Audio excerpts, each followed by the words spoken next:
জামালপুর সদরসহ দেওয়ানগঞ্জ, ইসলামপুর, বকশীগঞ্জ, মেলান্দহ ও মাদারগঞ্জের চরাঞ্চল জুড়ে চাষ হয় শীতকালীন সবজি গোল বা তালবেগুন।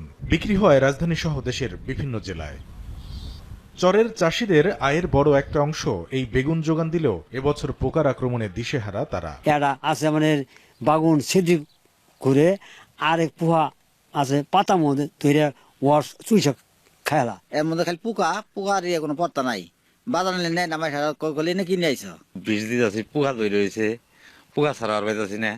যে জায়গায় 5 মন হইতো 1.5 মন পাই। চাষিদের অভিযোগ, কৃষি অফিসের কোনো ব্লক সুপারভাইজার তাদের কোনো পরামর্শ দিচ্ছে না। সেই সঙ্গে রয়েছে বাড়তি উৎপাদন খরচের চাপ। কোনো সাহেব খেত দেখে না, কোনো সারা খেত দেখে না, আমার অবস্থা খুবই খারাপ। এবার আসল কি জিনিস তুলে দেখাবো না কোনো গৃহস্থ, খালি আমি বলতে না সবাই। কৃষি সম্প্রসারণ অধিদপ্তর বলছে বেগুনের ভালো ফলন ও দাম পাচ্ছেন চাষিরা। তবে কিছু জমিতে পোকার আক্রমণ দেখা দেয় নিয়মিত পরামর্শ দেওয়া হচ্ছে। বেগুনের ফলটা ছিদ্রকারী পোকাটা খুব বেশি আক্রমণ হয়, যার কারণে কৃষকদেরকে আমরা পরামর্শ দিচ্ছি পাশাপাশি বাড়ি বেগুন 8 এবং 10 এবং 12 পোকার প্রতিরোধী আমরা তাদেরকে এইটাকে পরিবর্তে আমরা ওইটাকে আবাদ করার জন্য আমরা পরামর্শ দিয়ে যাচ্ছি।